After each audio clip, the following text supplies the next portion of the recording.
artist would encourage the audience members to step out from their seats, walk on stage, step into those shoes.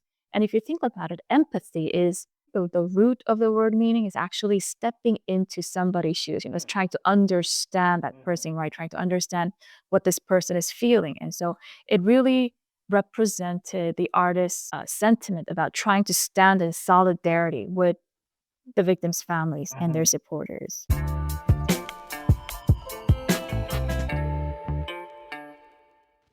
Hello, everyone, and thank you very much for listening to the inaugural edition of the Asia Center podcast.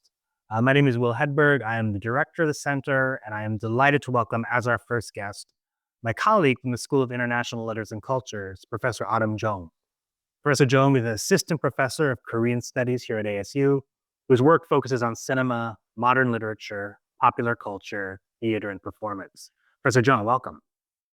Hi, everybody, and thank you so much, Professor Hedberg, for inviting me today. I'm very honored to be here.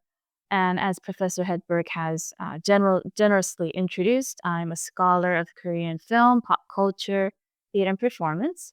And my research looks at how contemporary performance cultures can create communities, how it can influence politics and culture, and eventually how it can enact social change.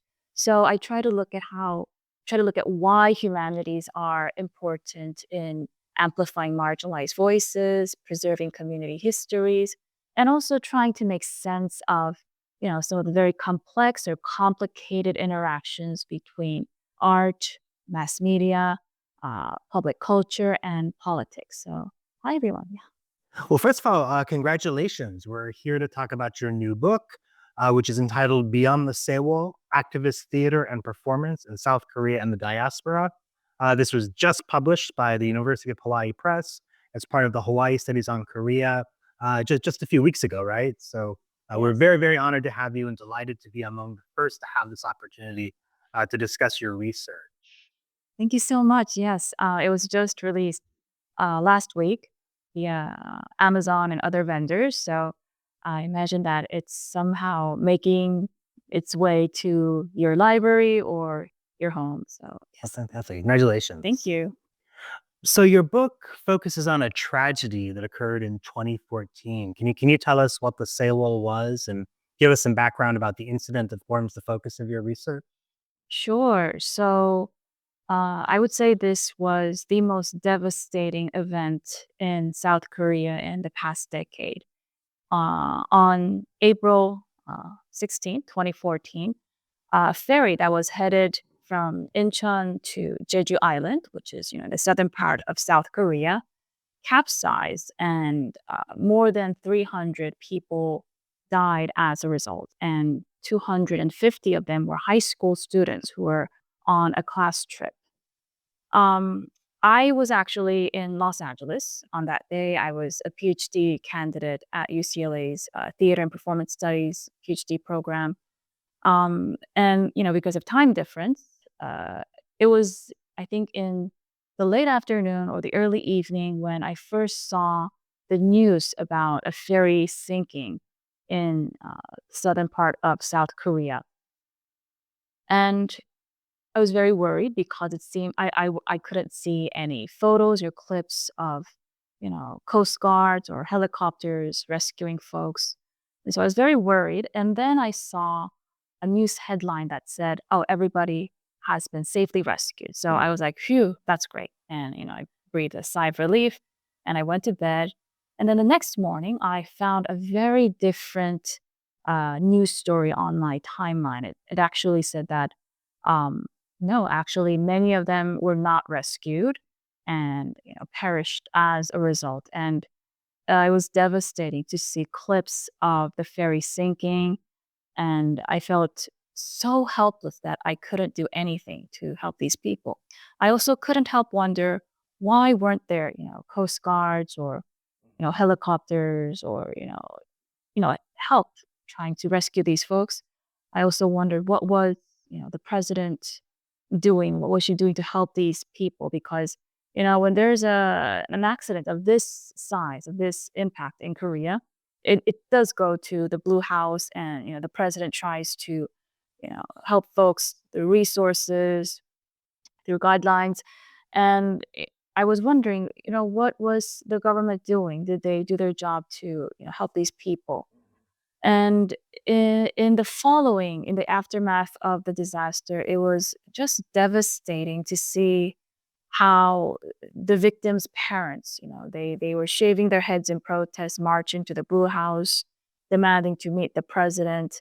And the president back then said, "Oh, we actually did everything we could to help these, students, and we promise that we will conduct a thorough investigation." But as time went on, in the weeks and months after the disaster, you could see that it was actually very far from what she had said. The government started surveilling the victims' parents and families, supporters, trying to, demonize them, brand them as, anti-government or, pro-communist folks. And I think there was this kind of ubiquitous sense of helplessness and depression in South Korea, uh, roughly, at least, a year after the ferry sinking. And, a lot of Korean folks also marched the streets in anger, in despair, in rage, and helplessness. And this also was combined with a lot of other things that, the government was kind of shady about, along with corruptions and backhand deals, and which eventually resulted into the impeachment of uh, former President Park Geun-hye. Um, and in that process, as somebody who's trained in theater and performance studies, I couldn't have noticed how the people's protests all had some kind of performative aspect. They weren't just marching with candlesticks or slogans, but sometimes they also had like these paper mache fairy in yellow color yellow, or they would hold yellow ribbons, which signify that they are commemorating the victims. I couldn't have noticed the performative aspects of their work. And I also saw kind of an inkling of a movement in the arts. I noticed writers writing poetry, short stories to commemorate the victims, artists making paintings, performance art, and so forth. And I think I just started automatically just, documenting them, taking screenshots, taking photos with my phone. I actually didn't think about writing a book back then because the disaster was too fresh in my mind and it was too devastating. And also because it was, right after this thinking. I think for about at least a year, I couldn't really make sense of what had happened because all of us really didn't know how to make sense of this disaster. For example, like why did the ship start sinking? Like why did it make a turn? And why weren't, the folks rescued? Why weren't there people there to rescue them promptly? And why did the government say this but do this other thing? We were all trying to make sense of what happened. I think at least for about a year or so for me. Mhm. And then, I saw more and more people, I think like myself, wondering what had happened. And so there were, nonprofits trying to piece together the timeline of the day of the incident, and also activists and artists trying to commemorate the victims through their work, trying to stand in solidarity with the families and the supporters. And so I think after 2 years, after the ferry sinking, that's when I was looking through my phone and I realized there's actually so much work done by activists and artists, but these are not really visible in mainstream channels. Like it's not going to be on the 9 o'clock news. Like it's not going to be featured in some, mainstream YouTube channel or something. And, even I would tell my parents like, oh, I just saw this and it looks, really interesting, the ways in which they're trying to remember and mourn the victims. And even my parents would be like, huh, that's really interesting. We didn't know that. Hmm. And it made me think about how there are all these efforts done by Korean activists and artists, but there has to be an archive that Mhm. documents their efforts so that we can remember what happened. Because now, more than 10 years after the ferry sinking, I see that slowly the tragedy is being erased from public memory. And so I think that's how I started, or I guess I plucked the courage to start researching and writing about the aftermath of the Mhm. ferry disaster and how performance artists try to commemorate the victims through their work. Thank you, thank you.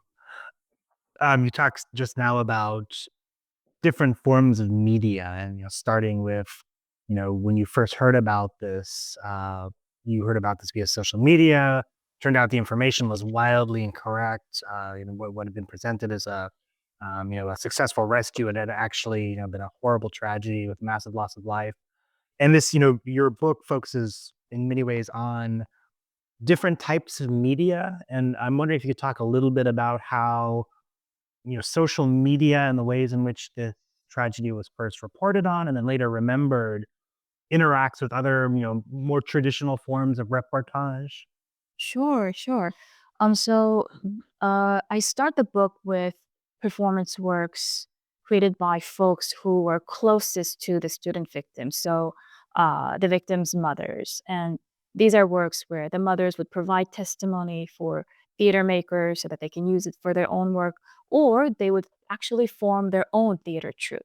And they would write their stories, they would perform it on stage, and they would tell people what happened to their children and also what happened to themselves after the disaster. And then, as each chapter goes on, I slowly inch, outwards. And so the next chapter is about memorials and site-specific performances that took place in Ansan, which was the students' hometown, located in Gyeonggi Province.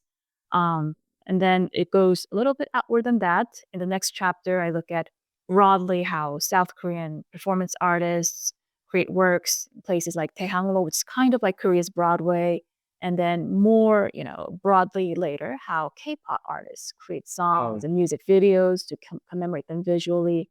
And then in the last chapter, I look at how Diaspora Koreans commemorate the disaster. So I also interviewed Korean American communities here, specifically in Houston, Philadelphia, and San Francisco, and the ways in which these Korean Americans also try to channel their grief and anger and helplessness into ways in which they can help not only the families of the ferry disaster, but also Korean Americans and Asian Americans here, and also how they try to work through their grief, make sense of the disaster, while also trying to form communities where they are.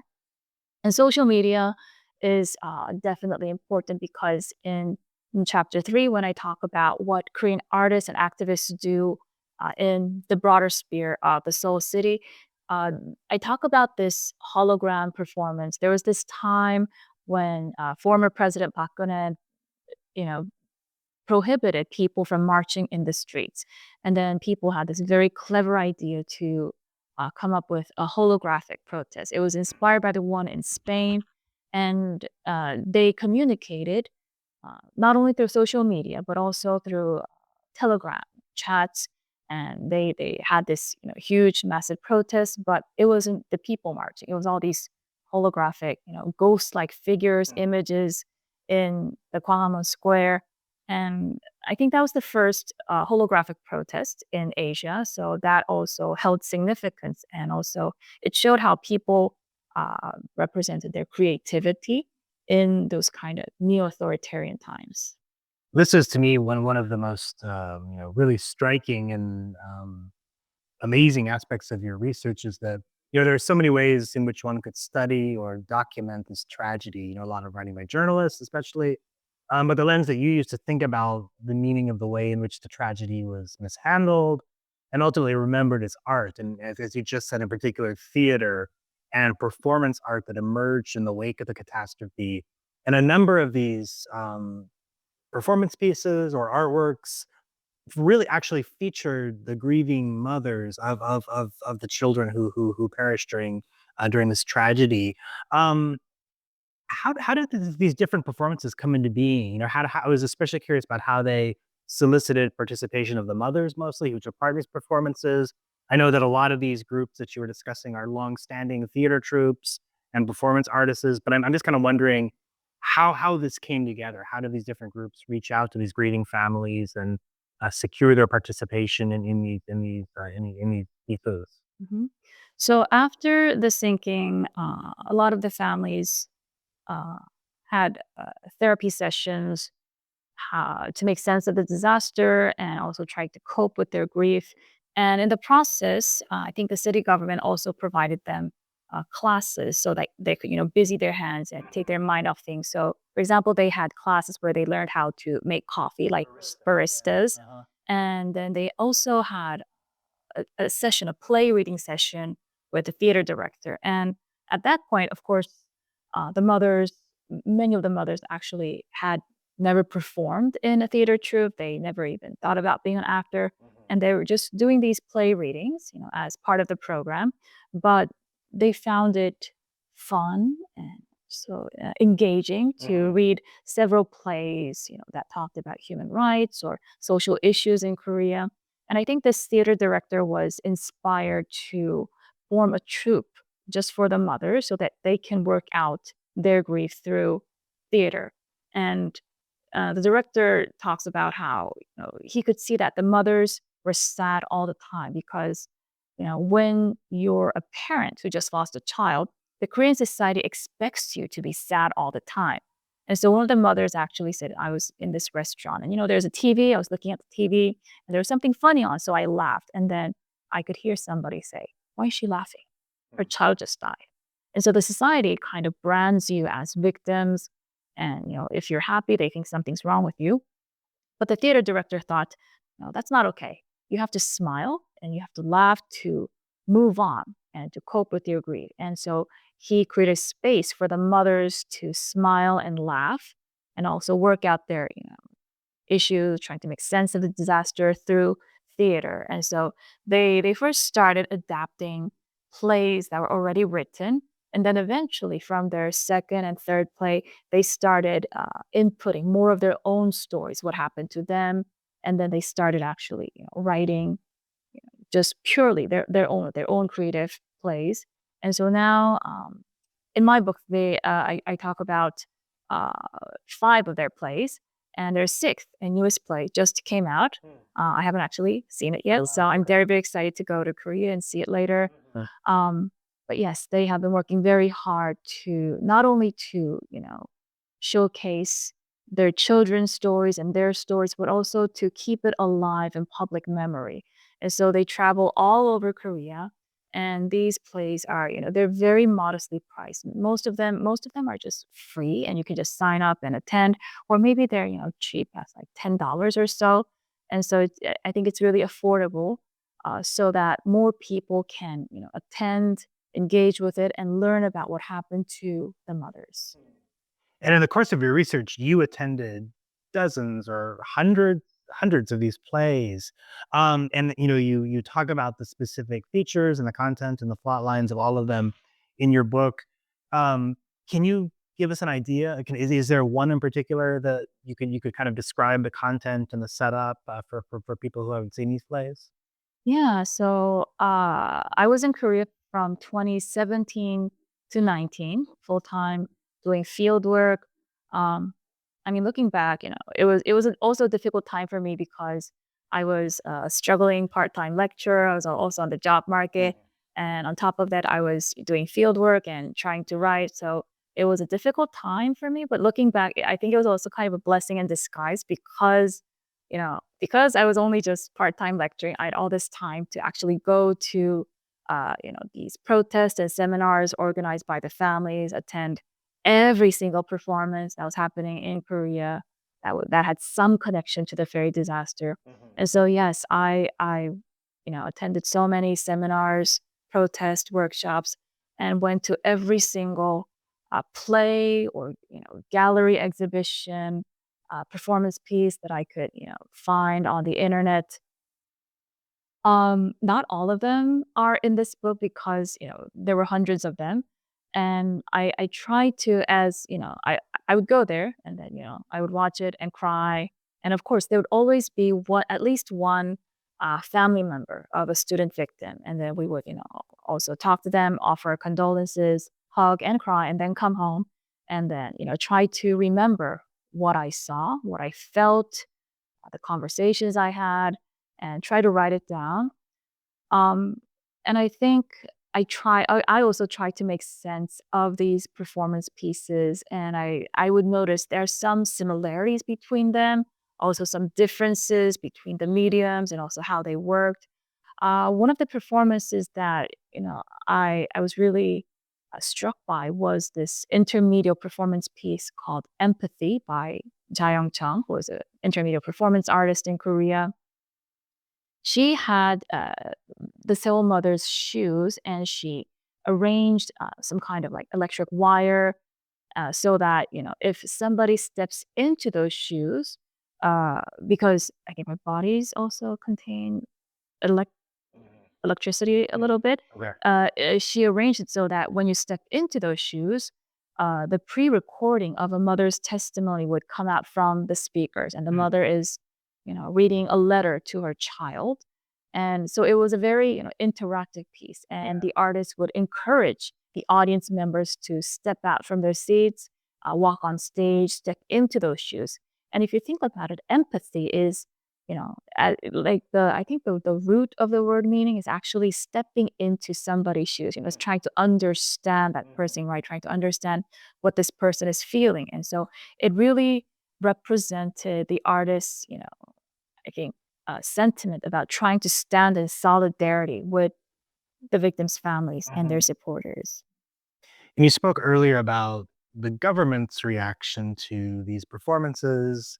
And maybe we can return to that in a minute. But what about just among the people who attended these performances, the audience members? What was their response to these performances, and how do you see these performances affecting the discourse surrounding the Sewol catastrophe? Mhm. Yeah, I think, like I said, because these performances are not really featured in like mainstream TV shows or news channels or YouTube channels, the people who attend are people who actually take interest in the ferry disaster, also stand in solidarity with the families, and also probably people who actively search on the internet, like what's going on, or they, follow, somebody's, some account so that they keep an eye on future performances. And so I would say the majority of participants or audience members that I saw in these performances, they were all very sympathetic Mhm. to what had happened.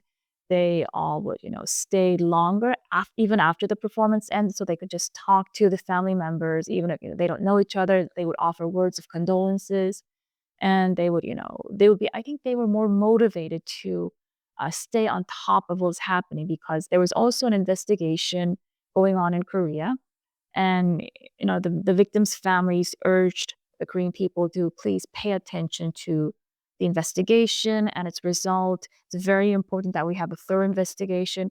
But the Korean government was, back then also, uh, they were trying to, cover up, what they did or what they did wrong, and, trying to evade government accountability.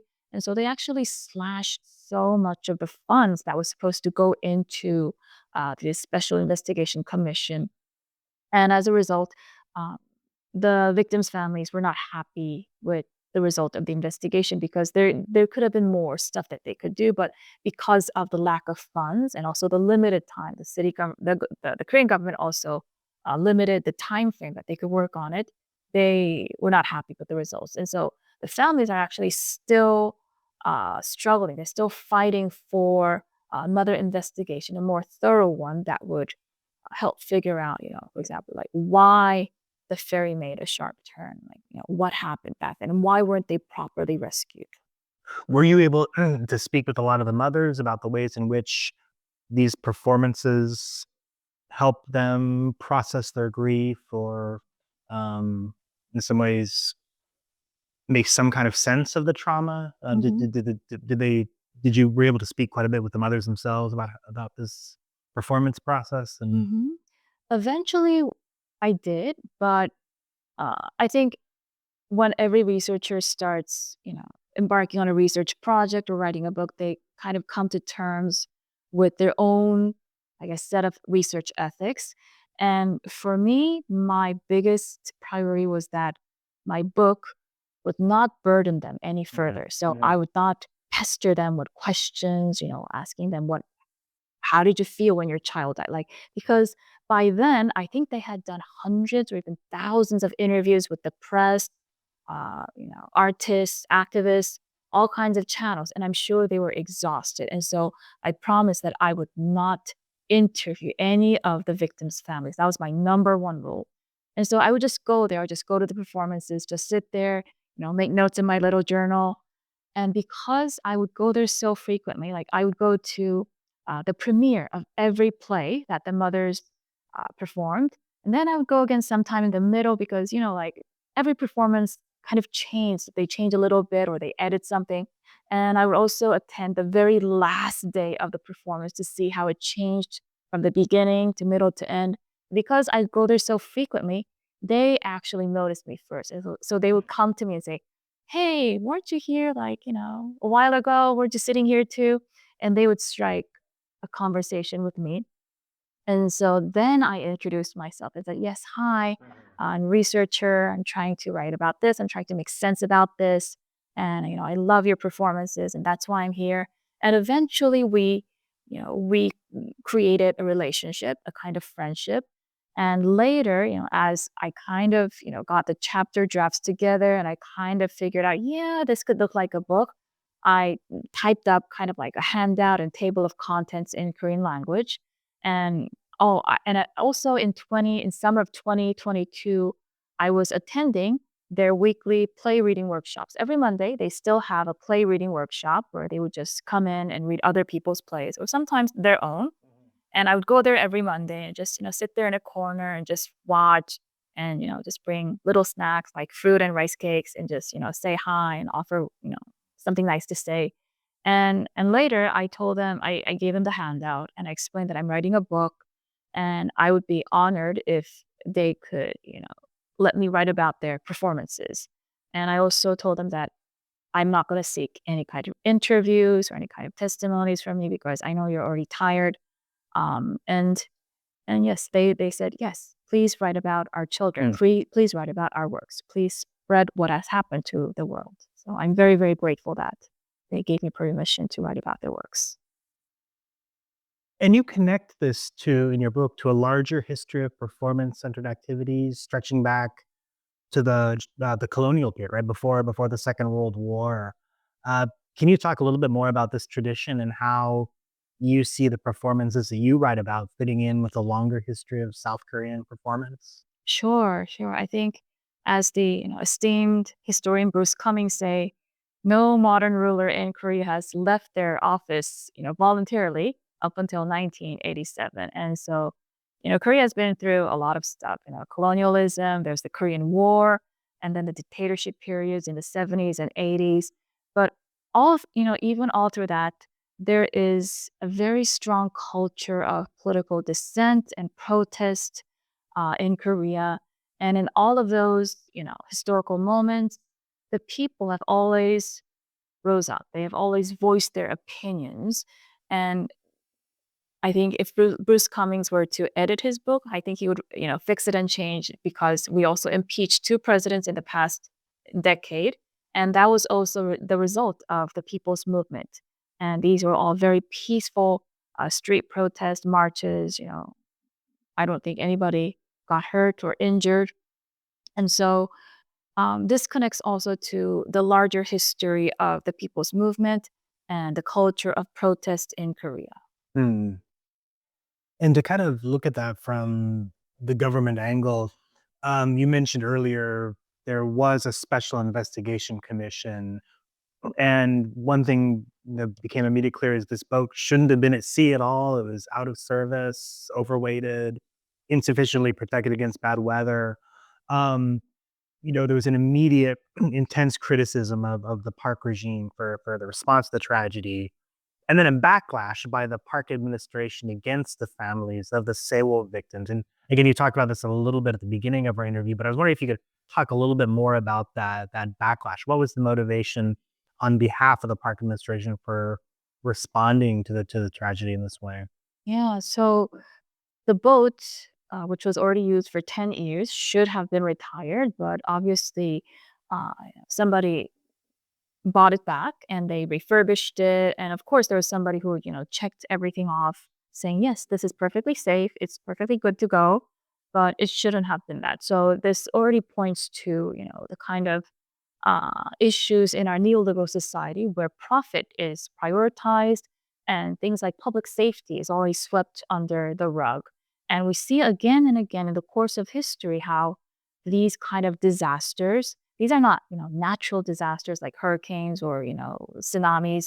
These are man-made disasters in that they could have been prevented. The boat could have been, retired, or something could have been done. The person who was checking off the list could have said, no, you can't use this boat because it's too dangerous. And, in addition to that, the captain and crew of the Sewol ferry were all part-time workers with less than, I think, 6 months of experience on that boat with zero safety training. So again, these all points to the ways in which public safety is not guaranteed uh, as much as profit in our neoliberal society. And I think the ways in which, the government didn't prioritize public safety was one of the biggest issues for the backlash against the Park regime.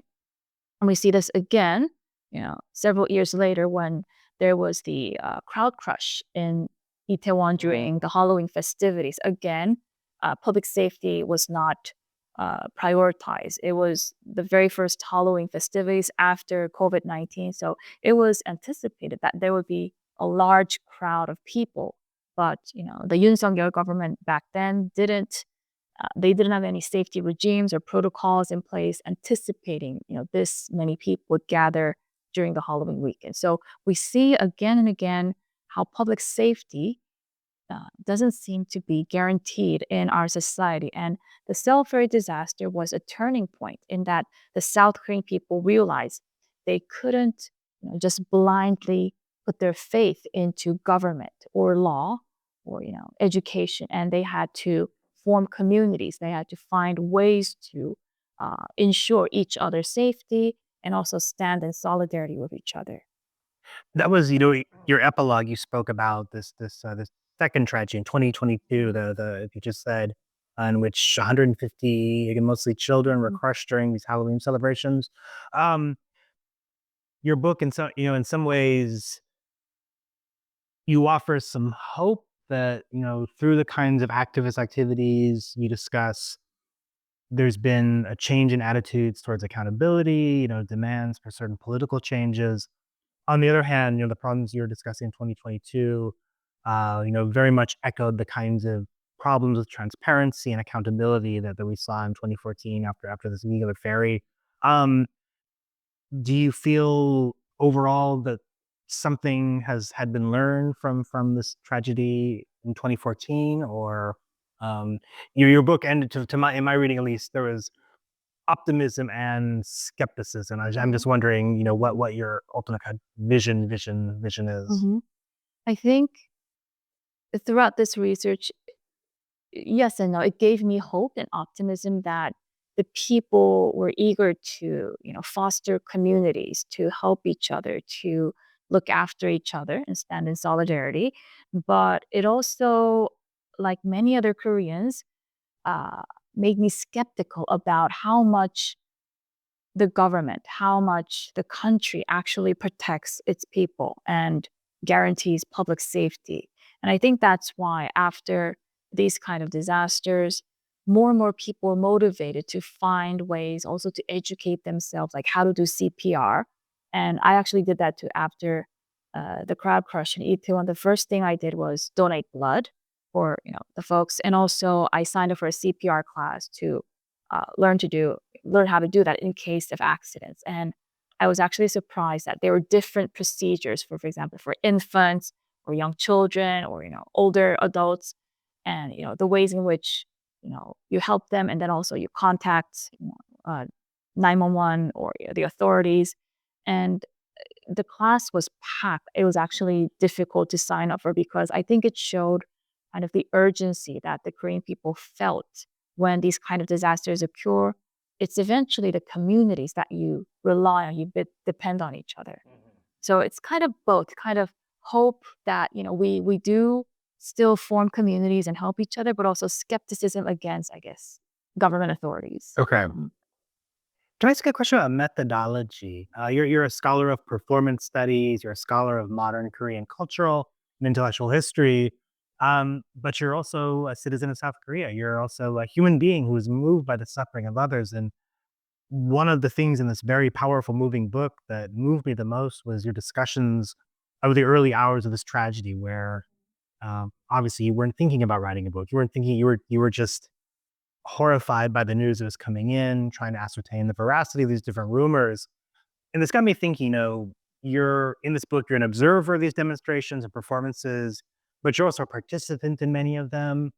Do you draw any kind of line of separation between, maybe we can call it your scholarly self and your participant self?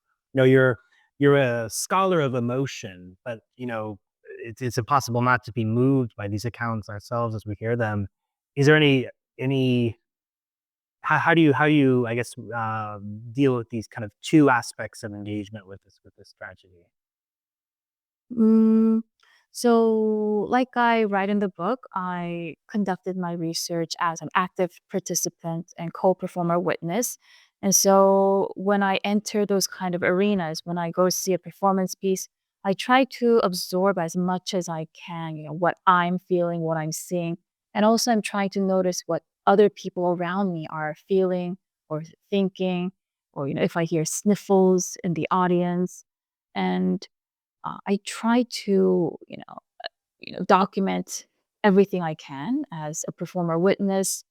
At the same time, after I return home and I'm trying, sitting in front of my laptop, trying to document everything I felt and I saw and I learned. I also try to remember that uh, I'm also in a position of privilege, being trained from North American higher education system, also currently working in a North American higher education system. I also try to acknowledge my position. Although I am South Korean, I was born there, I grew up there all the way up until my undergrad years. I also try to negotiate where I am now and aligning with a lot of efforts that a lot of junior scholars are doing today. I also try to decolonize Korean studies, and by doing so, I refer to definitely a lot of foundational theories in theater studies, performance studies, cultural studies, memory studies. At the same time, I also try to actively include scholarly works and voices from Korean academia, or at the very least, Korean Americans who are doing similar research here so that there's a more, I think, balanced kind of opinion. And so I know it's not perfect, but I try. And I think these are some of the efforts that we are dealing with today, the ways in Mhm. which we're trying to negotiate our positionality and our research, and at the same time try to create a balanced view and not just relying on Euro-American critical theories, but also trying to decolonize Korean studies by bringing in a diversity of voices. And kind of related to that, and maybe kind of a way of bringing things to a close. Um, you have another book forthcoming next year on Korean, on pop culture, right? K-pop, and as we know from our students, K-pop is very much a global phenomenon at this point. And one of the many aspects I was really interested in your book is your last two chapters. You talk about the international dimension of the ways in which this tragedy was remembered. The phrase is an Italian K-pop fan named Angela Pulverenti created a video that engages tragedy based on the band BTS. Can you talk a little bit about the global response to the ferry catastrophe and what this tells us about the role of South Korean media as this kind of global phenomenon? Mhm. Yeah, I think there has been a lot of interest also with international scholars as they were able to do comparative studies with the Sewol ferry disaster and also something that happened in their own, local country, and the ways in which, people form communities, people voice their opinions through theater, performance, activism, and also trying to, call for government accountability while trying to evade censorship. So there's been a lot of interest, a lot of comparative studies on that, and I think it's really wonderful to see more of those works. And as you mentioned, my next book K-pop fandom performing Tteokguk from the 1990s to today, which will be out from University of Michigan Press in next February, is also a work of ethnography, autoethnography. And again, I'm very interested in looking at how and why communities are formed. Like, why do you guys get together, and what do you do, and what are you trying to say here? And so I look at the ways in which K-pop fans and their labor are this not only just the central productive force in the industry, but also how it really engineers the ways in which K-pop is negotiated, you know, represented and reproduced in the international entertainment industry, and how it affects cultural politics, horizons of possibility in Korean media. And yes, I think uh, I'm very much looking forward to the ways in which we can discuss different communities becoming formed, and how people get together, help each other to eventually enact social change. Mm. Well, we look very forward to having you back on the podcast to discuss your second publication. And with that, I just want to thank you once again for joining us today. Congratulations on a really powerful, moving, important publication, and we're just very grateful for your time today. Thank you so much for having me today.